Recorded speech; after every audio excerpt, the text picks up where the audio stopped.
All right, guys, this right here is absolutely infuriating. Now, I remember when Trump got in the White House the second time, there was a good debate to be had. Hey, is he going to let all of the Biden victories stand? So, in other words, all of the policies that Biden got through that genuinely will have a positive impact on this country, like, for example, the infrastructure bill, right, the IRA, is he going to let those stand and then take credit for it, right? Take credit for all the jobs that are created and all the positive things that happen. Is he going to do that? Or is he going to try to kill this legislation? Now, my best guess at the time was that he was going to let the policies go through and then just hop in front of the parade and be like, hey, man, look, we created all these jobs. Aren't I amazing? It's all me. It's all me. I did all of it. Look at how the economy is thriving because of Trump.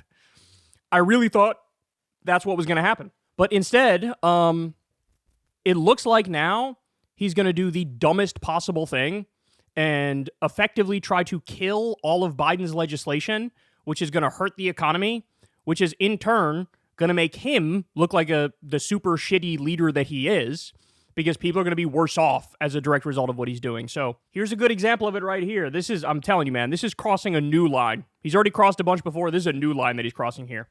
So Trump is effectively going to kill the CHIPS Act by gutting NIST employees. So this is his way of effectively trying to kill the CHIPS Act by gutting the people who would implement the CHIPS Act. That's what he's doing here. Now remember, what's the CHIPS Act? The idea behind the CHIPS Act is very simple. We get most of our computer chips from Taiwan, and there's this concern that, China is at some point going to try to take back Taiwan, even militarily, right? And so do we really want to be so reliant on Taiwan for our chips when China could take it over, stop all the exports, and then we're sort of screwed? Where do we get our chips from then, right? And so the idea was, let's build up our manufacturing base here at home and create a bunch of jobs and make our own chips. And you could even make the argument, and I think they did, they made the argument around national security. Hey, this is important for national security. In the same way that when COVID hit and we realized we have to import all of our important masks and shit, we had to import all that stuff. And it's there are some real national security concerns if there's a pandemic and we don't make certain things here. And it became clear, hey, chips is one of those things where maybe we want to take a more proactive role and we want to start building our own chips. So they got the CHIPS Act passed. Phenomenal. Great piece of legislation. Trump is now trying to kill it. So what exactly are the effects of this? It's very simple. The CHIPS and Science Act is expected to create over 115,000 manufacturing and construction jobs. The act has also led to billions of dollars in private investments by semiconductor and electronics companies. By some metrics, the CHIPS Act is a roaring success. After awarding over $30 billion to 15 companies, the Commerce Department reports that incentives will create more than 115,000 jobs, 78,000 construction jobs, and 36,000 production jobs, and incentivize over $350 billion in private investment. Look, let's call it what it is. This is the stuff that Trump pretends like he can get done, but he can't get done. Trump acts like if we just do tariffs, we'll get all these factory jobs here. All these jobs will come roaring back. People will invest in the U.S. Bullshit. Bullshit. Part of the equation is industrial policy. You need the U.S. government to invest in building said factories. You can do some targeted tariffs. That would be fine. Trump's are not targeted, so it's not fine.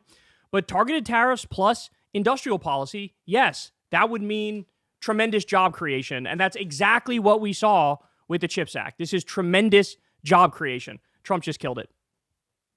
So yet again, now we're what? At example number 4,312, that this guy is the world's fakest populist. This guy doesn't even care about bringing back U.S. manufacturing jobs. In fact, I was literally one of the only people to continue to bring up this fact after Trump's first term. But look, during Trump's presidency, 200,000 jobs were offshored and corporations involved awarded $425 billion in federal contracts. In other words, so he's offshoring the jobs, right? So the jobs are being outsourced. And there's a way you can punish these companies for outsourcing. The way you punish them is to say, I'm cutting off all of your federal contracts unless you create jobs here. Instead, no. We lost 200,000 manufacturing jobs under him, and he still awarded those companies $425 billion in federal contracts. On top of, as you all know, his massive tax cut bill where the benefits overwhelmingly went to the top 1%.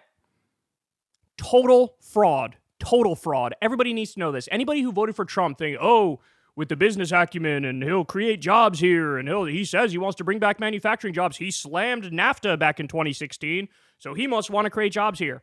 Lost 200,000 his first term. In his second term, he's killing a bill that would have created 115,000 jobs. I got one more for you. Do you remember this, guys? Again, this just shows you how much of a total lying hack fraud he is.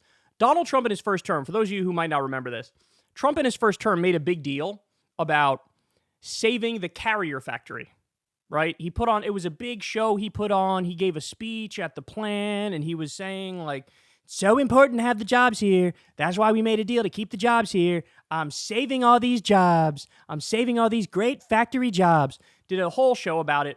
And he also gave subsidies to Carrier to keep the jobs here in this country. Well, guess what happened?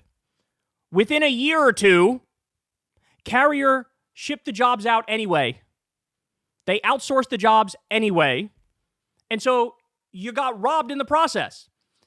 We gave them tax money, which they then stole, and then they outsourced the jobs anyway within a year or two, and Trump never said another fucking word about it. Not another word. This is what a con man looks like.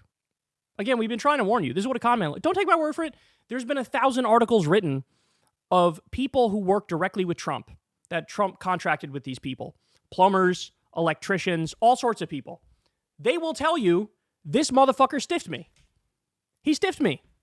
The person who built one of Trump's golf clubhouses said, yeah, he paid me the first half, he never paid me the second half. And I couldn't go to court because if I went to court, I didn't have the money. I might end up losing more than what I would gain. So I just ate the loss. This is who this guy is, bro. And what's the reason he would do this? Oh my God. It's the most straightforward reason in the world. He's bitter at Biden. He wants to snub Biden. Even though a better move for the country, even though this still wouldn't be good, but it's a better move for the country, leave these policies in place and then just you brag about it like you brought us these jobs when you didn't. But no, he's not even doing that. I mean, look, he's a fascist, he's a con man, and apparently he's also a massive idiot because he should have kept the jobs and given credit. Of course, he never would have done that. But at the very least, keep the jobs and you jump in front of the parade and act like you delivered. But no, you're killing the CHIPS Act, which is horrible for American workers. It's like, I can't say enough negative stuff about this. And again, this story alone, if I didn't have 80,000 other stories, but this story alone proves that this guy is a total con man. Hey, y'all, do me a favor and like and subscribe. It helps out big time in the algorithm. Click the bell as well for notifications when videos drop, and watch that video on screen right now. You know you want to.